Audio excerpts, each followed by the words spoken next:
Bonjour à tous. Alors aujourd'hui nous sommes le week-end pascal 2020.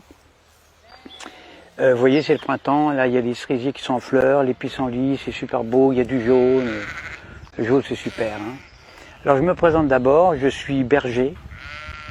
Je possède des milliers et des milliers de moutons qui m'obéissent au doigt et à l'œil, et aussi à la baguette. Mon rôle de bon pasteur est de les protéger avec amour, donc je les nourris bien, j'en prends soin. Un mouton, parce que je sais qu'un mouton bien élevé, élevé avec amour, eh bien c'est l'assurance d'obtenir une laine soyeuse, de qualité, et une viande fondante d'un goût incomparable. Ça c'est certain, moi j'aime mes moutons. Alors pourquoi mes moutons sont heureux, mais vraiment heureux quand je les tonds? Pourquoi est-ce qu'ils ne réagissent pas? Pourquoi est-ce qu'ils ne réagissent pas quand je les vaccine, quand je les sacrifie sur l'autel de la gastronomie? Il y a un mystère, il y a un mystère. Surtout quand on sait que moi, je suis qu'un petit bonhomme fragile, qui ne ferait pas le poids face à un mouton en colère. Un seul mouton en colère, un seul bélier peut me tuer d'un seul coup. Eh bien le secret, le voici. Pour qu'un troupeau de milliers de moutons soit docile, soumis, obéissant, eh bien il suffit de jouer soit sur la peur, soit sur leurs besoins de sécurité. Exemple. Quand j'ai besoin de les tondre, ou de les vacciner, ou de les confiner, ou même de les mener à l'abattoir, eh bien je leur crie « Attention, vous avez un loup ! Il y a un gros loup !» Donc là, je joue sur la peur. « Courez vite dans la bergerie, allez vite, vite, vite, réfugiez-vous là-bas. » Besoin de sécurité. Et là, dans une psychose collective, où ils se piétinent les uns les autres, ils se carapatent tous dans la bergerie, sans même réfléchir, parce qu'ils sont heureux de se retrouver en sécurité, confinés dans la bergerie, loin des dents du loup. La peur court-circuite la réflexion. Elle fait exploser leurs neurones. Alors déjà, qu'un mouton, il n'y en a pas beaucoup. Alors pendant que leur attention est dirigée vers le loup, eh bien moi, tranquillement, je les tonds, je les vaccine, je leur tatoue le gigot, je puce les rebelles, je castre les chefs, bien sûr, en leur injectant des médicaments, etc., etc. Et quand j'ai fini mon travail, eh bien, je les relâche tout doucement par petits groupes. Alors c'est vrai qu'ils se sont fait tondre, ça ils s'en rendent compte, ils le voient, mais ils sont heureux d'avoir échappé au gros loup. Ils sont tondus, mais encore vivants, donc contents, heureux. Je les fais alors bêler tous en chœur à la tombée de la nuit et je leur demande de m'applaudir à 20h au moment du journal télévisé qui leur raconte qu'ils ont échappé vraiment à un grand danger.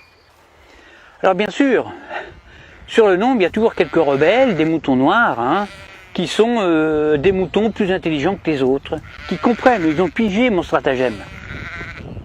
Alors ils essayent, ils tentent désespérément d'expliquer à leurs frères moutons, à leurs congénères, que si le loup en croque 2 ou 3 seulement, le berger, lui, est beaucoup plus dangereux, puisqu'ils finiront tous sur une table en méchoui, ou sur la table pascale. Alors il faut les gérer, ces moutons noirs, qui ne veulent pas rentrer dans la bergerie. Parce que ce sont des rebelles, ce sont des esprits libres. Alors à ceux-là, soit je leur montre mon bâton, soit je les fais mordre par mon chien. Or le mieux, c'est d'égorger un seul mouton noir devant les autres. Alors ça, c'est super efficace. Ça. Pour un seul de sacrifié, j'en terrorise des milliers qui deviennent, mais alors, doux comme des agneaux. J'en tue un et j'en soumets des milliers. C'est comme ça qu'on étouffe la moindre velléité de révolte. Alors, il y a de nombreux hommes politiques qui viennent me demander de les coacher. Alors que moi je ne suis qu'un simple berger, je suis qu'un pauvre berger. Mais s'ils me le demandent, c'est justement parce qu'on peut utiliser ces méthodes, les méthodes de berger, chez des humains. En effet, la différence entre le comportement des moutons et celui des humains, eh bien c'est que justement il n'y a aucune différence. C'est ça le secret. Le secret est là, il n'est pas ailleurs. Donc, quand on veut faire passer une loi impopulaire, qui ne fait pas plaisir, eh bien on le fait pendant que la population a peur. Par exemple, on parle de crise climatique, de crise de la dette, de crise financière, de tempête, de canicule, de terrorisme, de crise sanitaire, etc., etc. À cause du coronavirus, là on joue avec la peur, eh bien on a réussi à confiner non pas des milliers de moutons, mais des milliards d'humains sur toute la planète, sur toute la Terre. Des humains, confinés comme des animaux. Des humains déshumanisés. Et le pire, le plus révoltant, le plus dramatique, c'est que les chefs rebelles ferment leur gueule. Les grands chefs, ils acceptent aussi leur confinement.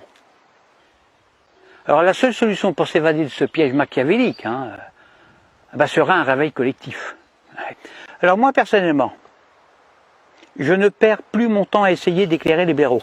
Ça sert à rien, ça ne sert strictement à rien. Parce que quand j'explique la stratégie dont sont victimes les moutons, soit le mouton est déjà éveillé, alors dans ce cas-là, toutes mes explications sont vraiment inutiles, ou alors je tombe sur un mouton con. Et si c'est un mouton con, il ne comprendra rien à ce que je lui raconte. Parce que justement, c'est un mouton con.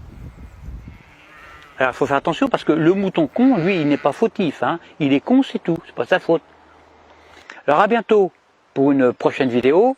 Pensez à vous abonner, à diffuser la vidéo parce que je me présente aux prochaines élections présidentielles et puis j'ai besoin de beaucoup d'électeurs. Et je dis, vive moi, votre futur président dictateur. Faites le bon choix, votez pour moi. À bientôt.